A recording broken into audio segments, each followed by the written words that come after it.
Israel Gaza இந்த பிரச்சனை ஆரம்பிச்சு 116 நாள் ஆயிடுச்சு. இப்படி இருக்கும்போது இஸ்ரேல் காசா மேல தாக்குதல் பண்றதுனால 26,500 பேத்துக்கு மேல இறந்துட்டாங்க, 65,500 பேத்துக்கு மேல காயமடைச்சிட்டாங்க. அப்படிங்கிறது போல பொதுமக்களுக்கு இது போல சேதம் ஏற்பட்டுச்சுன்னு ஸ்டேட்மெண்ட்ஸ் எல்லாம் வந்துட்டு இருக்கு. இப்படி இருக்கும்போது இஸ்ரேலோட பிரைம் மினிஸ்டரான நெத்தன்யா அவர்கள்கிட்ட இருந்து ஒரு ஸ்டேட்மெண்ட் வருது. என்ன சொல்லிக்கிறாருன்னா, ஆல்ரெடி அவர்கிட்ட இருந்து இது போல பல ஸ்டேட்மெண்ட் வருது.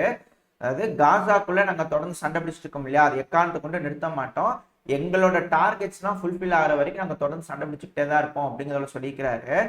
இதெல்லாம் ஒரு ஓரமா இருக்கட்டும். அதாவது அவங்க பொறுத்த வரைக்கும் அவங்க ஸ்டேட்மெண்ட்ஸ்லாம் சொல்றதை வச்சு பார்க்கும்போது இதுக்கு மேல காசான்றது இல்லை, அதெல்லாம் இஸ்ரேலோட ஒரு பகுதி தான் அப்படின்னு அவங்க சொல்லிட்டான்னு ஆச்சரியப்படுறதுக்கு இல்லை. பட் இதெல்லாம் ஓகே, இது ஒரு சைடு இருக்கட்டும் இந்த ஸ்டேட்மெண்ட்ஸ்லாம். இப்போ இதை பத்தி சவுத் ஆப்பிரிக்கா தரப்புல இருந்து இன்டர்நேஷனல் கிரிமினல் கோர்ட்ல கேஸ் போட்டிருந்தாங்க. இதோட வந்து ஜெனோசைட் செய்யறாங்க இஸ்ரேல் அப்படிங்கிறது போல. அந்த கேஸ்ல வந்து பாத்தீங்கன்னா இங்க ஒரு குத்து அங்க ஒரு குத்து அப்படிங்கிறது போல நம்ம பதிவுல எல்லாம் பார்த்தாச்சு என்னென்ன நடந்துச்சு அப்படிங்கிறதுலாம். அதுல முக்கியமான ஒரு விஷயம் என்ன, எய்டு வந்து காசாக்கு போன அதை தடுக்கக்கூடாது அப்படிங்கிறது போல ஐசிஜி தரப்புல இருந்து ஒரு ஆர்டர் வந்திருக்கு. இப்போ இஸ்ரேல் என்ன பண்றாங்க, யுஎன்ஆர்டபிள்யூல வேலை செய்யற 7 பேரு எங்க நாட்டுல தாக்குதல் பண்ணதுக்கு காரணமா இருந்துக்கிறாங்க, உதவியா இருந்துக்கிறாங்க அப்படிங்கிற ஆதாரத்தெல்லாம் சப்மிட் பண்ணதுனால இப்போ அமெரிக்கா உட்பட்ட பல நாடுகள், அதாவது மேற்குலக நாடுகள், சில ஆதரவு நாடுகள், இவங்களாம் என்ன பண்ணிட்டாங்க, யுஎன்ஆர்டபிள்யூக்கு கொடுக்கக்கூடிய ஃபண்டிங் வந்து ஸ்டாப் பண்ணிட்டாங்க. இப்படி ஃபண்டிங்கை ஸ்டாப் பண்ணிட்டா எப்படி எய்டு வரும், எய்டு இருந்தா தானே யுஎன்ஆர்டபிள்யூக்குள்ள கொண்டு போக முடியும். என்னப்பா சொல்ற, ரஷ்யா கொடுக்குறாங்க, பிளைனா அனுப்பிச்சு வச்சுட்டு இருக்கிறாங்க, பல நாடுகள் எய்டு கொடுக்க தயாரா தான் இருக்கிறாங்க அப்படிங்கிறதோட சொல்ல வரும்.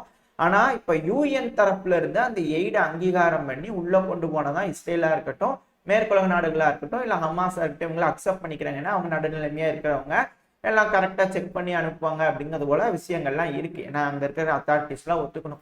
இப்ப அங்க யுஎன்ஆர்டபிள்யூ வந்து இதுல சம்மந்தப்பட்டிருக்கிறதுனால இப்ப யார் அதை வந்து ஆக்சஸ் பண்றது, அந்த எய்டை வந்து யார் கொண்டு போய் மக்களுக்கு வந்து விநியோகம் பண்றது அப்படிங்கிறது போல கேள்வி வருதா. இன்னொரு மிக முக்கியமான விஷயம் என்னன்னா, யுஎன்ஆர்டபிள்யூ வந்து ஒரு சேஃப் ஜோன்ஸை வச்சுக்கிறாங்க இந்த காசா பகுதியில. அது எங்க இருக்குது, இந்த கான்யூனிஸ்ட் பகுதியில இருக்கு. இப்போ எய்டு உள்ள வர்றதுக்கு செக் பண்ணணும், இல்ல அதுக்கு வந்து அப்ரூவ் பண்ணதுக்கு சில அமைப்பு வேணும், யாராவது ஒருத்தவங்க வேணும். இப்போதைக்கு இந்த யுஎன்ஆர்டபிள்யூ சொன்னா கேட்க மாட்டாங்க இஸ்ரேல, மேற்குலக நாடுகளும் கேட்க மாட்டாங்க. அப்ப எய்டு உள்ள போகாதா, ஒரு விஷயம் எய்டு உள்ள போகாது, உள்ள போனாதான் இஸ்ரேல் வழிவிட முடியும். யார் இருக்கிறாங்க அந்த எய்டு கொண்டு போய் மக்களுக்கு கொடுக்கறதுக்கு அப்படின்னு ஒரு கேள்வி வந்து எய்டு உள்ள போக விடாம பண்ணியாச்சு. இப்போ அடுத்து வந்து அந்த கான்யூனிஸ்ட் வந்து யுஎன்ஆர்டபிள்யூ வந்து இது சேஃப் ஜோன், நீங்க வந்து தாக்குதல் பண்ணக்கூடாது அப்படிங்கிறத சொல்லிக்கிறாங்க. அது ஒரு ரொம்ப குட்டியான இடம் தான். இப்படி இருக்கும்போது அந்த பகுதி வந்து இதுக்கு மேல இஸ்ரேல் வந்து ஒத்துக்குவாங்களா, இது சேஃப் ஜோன் தானே ஒத்துக்குவாங்களா? ஏன்னா யுஎன்ஆர்டபிள்யூல இருக்கவங்க தான் உதவி பண்ணிக்கிறாங்க ஹமாஸ்க்கு. அப்படிங்கும்போது அந்த சேஃப் ஜோனை ஹமாஸ் பயன்படுத்திக்க மாட்டாங்களா அப்படின்ற ஒரு கேள்வி வந்து, இதுக்கு மேல அது சேஃப் ஜோன் கிடையாது, நாங்க அங்க தாக்குதல் பண்ணுவோம்னு சொன்னா மேற்குலக நாடுகள் உட்பட பல நாடுகளும் அதுக்கு எதிர்ப்பு தெரிவிக்க மாட்டாங்க. அப்படி இருக்கும்போது இந்த யுஎன்ஆர்டபிள்யூ வந்து அந்த சேஃப் ஜோனை வேற பக்கம் ரீலோகேட் பண்ணும். ஒண்ணு ரஃபாக்கா இருக்கணும், இல்ல எல்பாலாக்கா இருக்கணும். இப்போதைக்கு எல்லாத்தோட கருத்து என்னவா இருக்குன்னா, பெரும்பாலும் இந்த அனலிஸ்ட் என்ன சொல்றாங்கன்னா, இந்த கான்யூனிஸ்ட்ல இருக்கக்கூடிய யுஎன்ஆர்டபிள்யூட சேஃப் ஜோனை ரீலோகேட் பண்ணி எல்பாலா கொண்டு போயிருவாங்க. அப்படி கொண்டு போயிட்டாங்கன்னா இந்த கான்யூனிஸ்ட் ஃபுல்லுமே வந்து இஸ்ரேல் வந்து அவங்க கட்டுப்பாட்டுக்குள்ள எடுத்துக்குவாங்க. அதுக்கான அழுத்தம் அந்த யுஎன்ஆர்டபிள்யூவை மாற்றி அமைக்கிறதுக்கான அழுத்தம் தான் இது. அதுதான் பல நாடுகளும் இந்த ஃபண்டிங் வந்து கேன்சல் பண்றாங்க அப்படிங்கிறத சொல்லப்பட்டு வருது. இதெல்லாம் எந்த அளவுக்கு உண்மையும் தெரியல. பட் இது போல ஆனலிஸ்ட் எல்லாம் பேசிட்டு இருக்காங்க. இது மேபி ரூமரா கூட இருக்கலாம், பொலித்தகவலா கூட இருக்கலாம். நம்மளுக்கு இது போல செய்திகள்லாம் தெரியுது, அதனால நம்ம வந்து உங்ககிட்ட சொல்றோம். இது உங்க விழிப்புணர்வு பர்பஸ்க்காக தான், இது இப்படித்தான் அப்படிங்கிறதெல்லாம் இல்லை. சரி, இப்ப அந்த கான்யூனிஸ்ட் பகுதியில அந்த யுஎன்ஆர்டபிள்யூ பகுதி இருக்கிறதுனால என்ன பிரயோஜனம் அப்படின்ற ஒரு கேள்வி வருதா. இப்ப ரஃபாவா இருக்கட்டும், கான்யூனிஸ்டா இருக்கட்டும், எல்பாலாவா இருக்கட்டும், கனெக்ட் பண்றதுக்கு ஒரு பாலமா அந்த யுஎன்ஆர்டபிள்யூ இருக்கா. இப்ப ஹமாஸ் யுஎன்ஆர்டபிள்யூட எம்ப்ளாயிய அவங்க உதவணும்னு இல்லை, ஏமாத்திட்டு கூட பொதுமக்கள் மாதிரி வேஷம் போட்டு ரஃபால இருந்து அப்படியே அந்த கான்யூனிஸ்டோட அந்த யுஎன்ஆர்டபிள்யூ பயன்படுத்தி அந்த பகுதியை பயன்படுத்தி எல்பாலாக்குள்ள, வடக்கு பகுதி காசாக்குள்ள, இது போல பல இடங்களுக்கும் போய்க்கலாமா. இப்படித்தான் சப்ளைஸ் போயிட்டு இருக்கு. ஒன்ஸ் இந்த கான்யூனிஸ்ட ஃபுல்லா வந்து இஸ்ரேலோட டிஃபென்ஸ் போர்ஸ் கட்டுப்பாட்டுக்குள்ள எடுத்துட்டாங்கன்னா ஒரு கட்டத்துக்கு மேல அந்த எல்பாலாவா இருக்கட்டும், காசாவா இருக்கட்டும், காசாவோட வடக்கு பகுதியா இருக்கட்டும், இந்த பகுதியில இருக்கக்கூடிய ஹமாஸுக்குலாம் வந்து ஆயுதம் கிடைக்காது, சப்ளைஸ் இருக்காது. ஒரு கட்டத்துக்கு மேல அவங்களால அட்டாக் பண்ண முடியாது, ஒன்னு சரண்டர் ஆயிடுவாங்க. அப்படி இல்லைன்னா அந்த பகுதி ஃபுல்லா இஸ்ரேலோட டிஃபென்ஸ் போர்ஸ் எடுத்துக்குவாங்க அப்படிங்கிறத சொல்லப்பட்டு வருது. அப்ப பேலன்ஸ் இருக்கிறது ரஃபா தான். இந்த ரஃபாவே நாங்க கட்டுப்பாட்டுக்குள்ள எடுத்துப்போம் அப்படின்னு இஸ்ரேல் தரப்பு சொல்றாங்க. அப்படி நடந்துச்சுன்னா அது வேற மாதிரி ஆயிரும், மிகப்பெரிய பிரச்சனை ஆயிரும் அப்படிங்கிறதெல்லாம் சொல்லியிருப்போம். பட் இருந்தாலும் அந்த ரஃபான்றது கடைசியா ஒரு பகுதி இருக்கும்போது அதையும் இஸ்ரேல் வந்து ஃபுல் ஃபிளஜ்டா போய் பிடிக்க போயிட்டு இருக்கும்போது பெரும்பாலுமான மக்கள் ஒரு சிறு பகுதியில் இருக்கிற மாதிரியான ஒரு சூழ்நிலை ஏற்பட்டுரும் அப்படிங்கிறத சொல்லப்பட்டு வருது. அதனால காசாக்குள்ள இருக்கக்கூடிய மக்களுக்கு ரொம்ப பிரச்சனை தான் அப்படிங்கிறது புரிய வருது. இதெல்லாம் வச்சு பார்க்கும்போது என்னதான் நடக்க போகுது அப்படிங்கிறது தெரியல. இதெல்லாம் ஒரு சைடு இருக்கட்டும். இப்போ ஜோர்டன்ல இருக்கக்கூடிய யூஎஸ் ட்ரூப்ஸ் மேல அட்டாக் நடந்தது, 9 பேர்த்துக்கிட்ட இறந்துட்டாங்க. இது காலங்காலமா இந்த உலக போரா இருக்கட்டும், எல்லா போரா இருக்கட்டும், எல்லாத்தையும் எடுத்து பாத்தீங்கன்னா அமெரிக்காவோட படைகள் அமெரிக்காவோட சிட்டிசன்ஸ் மேல தாக்குதல் நடந்துச்சுன்னா அது மிகப்பெரிய பிரச்சனையா மாறிடும். அந்த இடத்துல அமெரிக்கா போய் தாக்குதல் பண்ணுவாங்களா? இப்ப அதுக்கு பதிலடி கொடுக்கும் விதமா, ஏன்னா ஜோ பைடன் அவர்கள் நம்ம நேத்திக்கு பதிவிலேயே பார்த்திருப்போம், இது போல அதுக்கு பதிலடி இருக்கும் அப்படிங்கிறதுல சொல்லியிருப்பாங்க.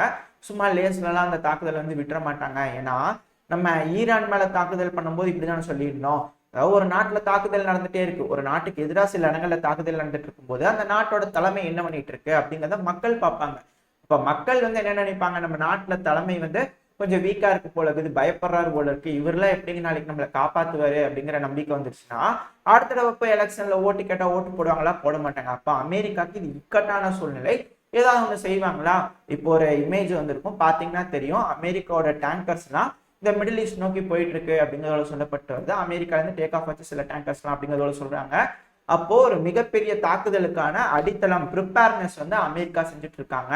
இந்த தாக்குதல் ஈரான் மேலையா அப்படின்ற கேள்வி வருது. ஒருவேளை ஈரானா இருந்துச்சுன்னா அமெரிக்காக்கு எச்சா தலைவலி வந்துடும் அப்படிங்கிறாங்க. பட் அதை பத்தி நம்ம அடுத்த பதிவுல பார்ப்போம். ஆனா இந்த பதிவு பொறுத்த வரைக்கும் அமெரிக்கா ஏதோ ஒரு மிகப்பெரிய தாக்குதலுக்கு தயாராயிட்டு இருக்காங்க அப்படிங்கிறத சொல்லப்பட்டு வருது. இந்த பதிவை நீங்க கேட்கும் போது மேபி சில இடங்கள்ல தாக்குதல் நடந்திருக்கலாம், ரிட்டாலியேட்டரி ஸ்ட்ரைக் நடந்திருக்கலாம். ஆனா சில அனலிஸ்ட் என்ன சொல்றாங்கன்னா இதெல்லாம் டேங்கர்ஸ், ஸோ மேபி ஒரு 2 நாளுக்குள்ள ரெஸ்பான்ஸ் இருக்கும் அமெரிக்காவோட ரெஸ்பான்ஸ் அப்படிங்கிறதோட சொல்லப்படுது. அதை பொறுத்து இந்த மிடில் ஈஸ்டோட பிரச்சனைகள்லாம் எப்படி திசை திரும்பும் அப்படிங்கிறது தான் அதுக்கு மேல இருக்கு. ஆனா ஹவுதிஸ் இருக்கிறாங்களே, நாங்க ஒரு நீண்ட நாள் போருக்காக நாங்க தயார் அப்படிங்கிறது போல ஹவுதிஸ் தரப்புல இருந்து ஸ்டேட்மெண்ட்ஸ் வர ஆரம்பிச்சிருக்கு. அது மட்டும் இல்லாம அமெரிக்காவோட சென்ட்ரல் கமாண்ட்ல இருந்து சொல்லியிருக்கிறாங்க, ஒரு ஸ்டேட்மெண்ட் இருக்குது. என்னன்னா அமெரிக்காவோட போர்க்கப்பலை நோக்கி ஹவுதிஸோட ஆன்டிஷிப் க்ரூஸ் மிசைல் வந்ததாகவும் அதை நாங்க சக்சஸ்ஃபுல்லா டிஃபீட் பண்ணிட்டோம் அப்படிங்கிறத சொல்லியிருக்கிறாங்க. அதாவது ஹவுதிஸ் இது போல தொடர்ந்து ரிட்டாலியேட் பண்ணிட்டே இருக்கும்போது, பதில் தாக்குதல் பண்ணிட்டே இருக்கும்போது அங்க இருக்கக்கூடிய வர்த்தகம்லாம் பெருமளவுல கம்மியாயிடுச்சு அப்படிங்கிறத பார்த்தோம். இப்ப அமெரிக்கா அதுக்காக தான் வந்து ஹவுதிஸ் மேல தாக்குதல் பண்ணாங்க. ஆனா அது எதுவும் செட் ஆகிற மாதிரி தெரியல. இப்ப டேங்கர்ஸ் எல்லாம் வந்துட்டு இருக்கு, ஒருவேளை எல்லா வெறியும் கொண்டு வந்து ஹவுதிஸ் மேல காமிச்சிருவாங்களோ, அதுதான் ஹவுதிஸ்க்கு தெரிஞ்சுக்கிட்டு ஹவுதிஸ் வந்து இப்ப இது போல சொல்றாங்களோ அப்படின்ற கேள்வி எல்லாம் வருது. ஒரு சைடு இது இப்படி இருந்தாலும், ஆனா இப்போ வேற ஒரு அமைப்பு வந்து வேற மாதிரியான ஒரு ஸ்டேட்மெண்ட் கொடுத்துக்கிறாங்க. என்னன்னா கத்திப் ஹிஸ்புல்லா அப்படிங்கிறது போல ஒரு அமைப்பு, இது ஈரானோட பேக்டே அப்படிங்கிறாங்க. ஏன்னா ஈரானோட பேக்டே, லெட்டே, ஃப்ரண்ட் என்னென்னமோ சொல்லிட்டு இருக்கிறாங்க. பட் இருந்தாலும் இந்த அமைப்புல இருந்து ஒரு ஸ்டேட்மெண்ட் இருக்குது. என்ன சொல்லிக்கிறாங்கன்னா, இதுக்கப்புறம் நாங்க அமெரிக்கா பேசஸ், அமெரிக்காவோட படைகள்லாம் இருக்குல்ல, அதெல்லாம் நாங்க தாக்குதல் பண்ண மாட்டோம் அப்படிங்கிறத சொல்லிக்கிறாங்க. ஒருவேளை இவங்க தான் இதுக்கு முன்னாடி பண்ணியிருப்பாங்களோ அப்படின்ற கேள்வி வருது. இதனால இவங்க மேல ஏதாவது ஒரு ஸ்ட்ரைக் பண்ணுவாங்களா அப்படின்ற போல யோசனை வருது. அப்புறம் இதெல்லாம் வச்சு பார்க்கும்போது ஈரான் மேல தாக்குதல் பண்ணலாம் அப்படிங்கிறது போல நம்மளே அசம்ஷன் வரும்போது ஈரானுக்கு இருக்குமா இல்லையா?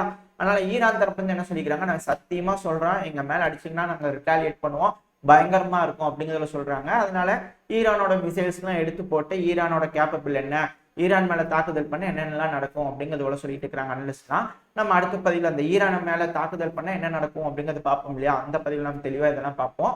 இப்போ வந்து இந்த பதிவுல முக்கியமான விஷயம் என்னன்னா, இந்த மிடில் ஈஸ்ட்ல ஏதோ ஒரு சம்பவம் இருக்கு அப்படிங்கிறது நமக்கு தெரிய வந்துருச்சு. ஹவுதிஸ் தாக்குதல் பண்ணிக்கிறாங்க, அதுக்கு பதிலடி கொடுக்கும் விதமா திரும்பி இந்த யூகே, யூஎஸ் எல்லாம் திருப்பி வார்ஷிப்லாம் தாக்குதல் பண்ணுவாங்க ஹவுதிஸ் மேல அப்படிங்கிறது புரிஞ்சுக்க முடியுது. அது மட்டும் இல்லாம இப்ப ஹமாஸ் தரப்புல இருந்து வந்து பாத்தீங்கன்னா இந்த சீஸ்ஃபயருக்கான டீல் இருக்கு இல்லையா, அவங்க அதை ப்ராசஸ் பண்ணிட்டு இருக்கதா சொல்லப்பட்டு வருது. ஏன்னா புதுசா ஒரு ப்ரொபோசல் கொடுத்துருக்காங்க, அதை வந்து ஹமாஸோட அபிஷியல்ஸ் எஜிப்டோட அபிஷியல்ஸோட உட்காந்து பேசிட்டு இருக்கிறதா தகவல் வருது. அதை வந்து இஸ்ரேல்கிட்டையும் சொல்லியிருக்கிறாங்க அப்படிங்கிறத சொல்றாங்க. அதுக்கு தான் இஸ்ரேலோட பிரைம் மினிஸ்டர் என்ன சொல்றாங்க, போருங்கிறது நடந்துட்டு தான் இருக்கும், இந்த சீஸ்ஃபயர், இந்த பிரிசனர் எக்ஸ்சேஞ்ச் டெம்பரவரி தான் அப்படிங்கிறது போல தான் அவர் தரப்புல இருக்கு. ஆக மொத்தம் இந்த இடத்துல இப்போதைக்கு போர் நிறுத்தம் இல்லை அப்படிங்கிறது தெரிய வருது. அடுத்தது வந்து பாத்தீங்கன்னா ஹிஸ்புல்லா இருக்கிறாங்க இல்லையா, அவங்க மேல நாங்க தாக்குதல் பண்ணுவோம் அப்படி அப்படின்னு ஐடிஎஃப் தரப்புலன்னு சொல்லியிருந்தாங்க. பட் அதுக்கெல்லாம் அவங்க எதுவும் அசர்ற மாதிரி தெரியல. திரும்பவும் இந்த இஸ்ரேலோட டிஃபென்ஸ் ஃபோர்ஸ் மேல தாக்குதல் பண்ணிக்கிறாங்க, இன்னைக்கும் பண்ணிக்கிறாங்க. அதுக்கான வீடியோ பதிவுகள்லாம் பலதும் வந்துட்டு இருக்கு. சிலதுதான் நம்மளால பார்க்க முடியும், ஏன்னா பலதும் அதெல்லாம் துல்லிய தாக்கலாக தானே இருக்கு. நான் இஸ்ரேலோட பேசஸ்லாம் இருக்கு இல்லையா, அதெல்லாம் துல்லியமா குறி வச்சு தாக்குற மாதிரியான வீடியோ பதிவுகள் இந்த ஹிஸ்புல்லா தரப்புல இருந்து ரிலீஸ் ஆயிட்டு இருக்கு. இன்னைக்கு நாங்க திரும்பியும் தாக்கியிருக்கோம் அப்படிங்கிறது போல வீடியோ பதிவுகள்லாம் ரிலீஸ் பண்ணிட்டு இருக்காங்க. இதை வச்சு பார்க்கும்போது இரு தரப்புலையும், இஸ்ரேல் தரப்புலையும் தாக்குதல் பண்றாங்க, ஹிஸ்புல்லா தரப்புலையும் தாக்குதல் பண்ணிருக்காங்க. அதனால எந்த ஒரு மாற்று கருத்துல நீ வாப்பா பாத்துக்கலாம் அப்படிங்கிறது போல இருக்கு. ஒருவேளை இப்ப வரக்கூடிய டேங்கர்ஸ் எல்லாம் இஸ்ரேலுக்கு சப்போர்ட் கொடுத்து அமெரிக்க படைகளுக்கு ஆதரவு கொடுத்து இந்த ஹிஸ்புல்லாவை இஸ்ரேல் தாக்குதல் பண்ணும்போது சப்போர்ட்டிங்கா இந்த அமெரிக்க படைகளுக்கு இது போல ஏர் சப்போர்ட் வந்து இஸ்ரேலோட டிஃபென்ஸ் போர்ஸ்க்கு அமெரிக்க படைகள் கொடுப்பாங்களா அப்படின்றது போல கேள்விகள்லாம் வருது. பல நாடுகளும் சேர்ந்து தாக்குனதான் ஹிஸ்புல்லா வந்து கண்ட்ரோல் பண்ண முடியும். சும்மா இஸ்ரேல் மட்டும் உள்ள போனாங்கன்னா சமத்தி அடி வாங்கிட்டு வந்துருவாங்க அப்படிங்கிறதோட அனலிஸ்டோட ஸ்டேட்மெண்ட்ஸ்லாம் இருக்கு. அதனால வெயிட் பண்ணி தான் பார்க்கணும் இவங்க எது மாதிரியான ஒரு திட்டம் தீட்டுறாங்க அப்படிங்கிறது போல. ஆக மொத்தம் இப்போ வரைக்கும் இஸ்ரேல் ஹமாஸா இருக்கிறது இப்போ ஹிஸ்புல்லா இஸ்ரேலா மாறிடும் அப்படிங்கிறத சொல்றாங்க. ஏன்னா மாறித்தான் ஆகணும். பெரும்பாலுமான பகுதி காசாவோட பகுதியை ஃபுல்லா இஸ்ரேல் கட்டுப்பாட்டுக்குள்ள எடுத்துட்டாங்க. அது இனிமேல் திருப்பி கொடுக்க மாட்டேன் அப்படிங்கும்போது ஹிஸ்புல்லா ரிட்டாலியேட் பண்ணுவாங்க. ஏன்னா அடுத்தது அவங்க தான் சில பகுதியெல்லாம் பின்வாங்க சொன்னாங்க அமெரிக்கா. அதெல்லாம் ஹிஸ்புல்லா கேட்கற மாதிரி தெரியல. வச்சு பார்க்கும்போது கன்ஃபார்ம்டு அந்த இடத்துக்காக ப்ரிப்பேர் ஆகுது அப்படிங்கிறத சொல்றாங்க. நல்லா பொறுமையா பொறுத்திருந்து பார்ப்போம் இந்த பகுதியில் என்ன நடக்க போகுதுன்னு. இப்ப இஸ்ரேலை பொறுத்த வரைக்கும் இந்த காசா ஃபுல்லா முழிக்கலாம் அப்படிங்கிறதோட பார்த்துட்டு இருக்காங்க. அடுத்து இந்த வெஸ்ட் பேங்க்ல வந்து பாத்தீங்கன்னா 2900 பேர்த்துக்கிட்ட வாண்டட் லிஸ்ட் வச்சிருக்காங்க. அதுல இப்போ வரைக்கும் வெஸ்ட் பேங்க்ல இருந்து 500 பேர்த்துக்கிட்ட நியூட்ரலைஸ் பண்ணியிருக்கோம் அப்படிங்கிறதோட ஸ்டேட்மெண்ட்லாம் வருது. சவுதி தரப்புல இருந்து என்ன சொல்லியிருந்தாங்க இதுக்கு முன்னாடிலாம், அதாவது முன்னாடி வந்த செய்திகள் தான் என்ன சொல்லியிருந்தாங்க, இந்த 2 ஸ்டேட் சொல்யூஷனுக்கு நீங்க ஒத்துக்கிட்டீங்க அப்படின்னா இஸ்ரேல் உங்களை நாங்க அங்கீகரிக்கிறோம் அப்படிங்கிறது போல சவுதி தரப்புல இருந்து வந்தது. இதுக்கே வந்து இஸ்ரேல் ஒத்துக்க மாட்டாங்களா, அப்ப என்ன சவுதி வந்து இஸ்ரேலுக்கு எதிராக போயிடுவாங்களா அப்படின்ற கேள்வி வருது. இல்ல சவுதி வந்து இல்லைங்க நீங்க சொல்றதே சரிதாங்க அப்படின்னு கேட்டு போயிடுவாங்களா அப்படின்ற கேள்விகள் வருது. என்னதான் நடக்க போகுது அப்படிங்கிறத பொறுத்து இருந்து பார்ப்போம். இதோட இந்த பதிவை நம்ம முடிச்சுக்குவோம். இந்த பதிவு எப்படின்னு உங்களுக்கு பிடிச்சிருக்கா, பிடிச்சுன்னா லைக் பண்ணிட்டு உங்க ஃப்ரெண்ட்ஸ் அண்ட் ஃபேமிலியோட ஷேர் பண்ணிக்கோங்க. அது கூடவே மறக்காம இந்த பதிவு எப்படி இருந்துச்சுன்னா உங்களோட கருத்துக்களை கமெண்ட் செக்ஷன்ல சொல்லிடுங்க. இந்த பதிவு நல்லா இருந்திருக்குன்ற நம்பிக்கையில் அடுத்த பதிவில் உங்களை சந்திக்கிறேன். அது வரைக்கும் ஸ்டே சேஃப். By by.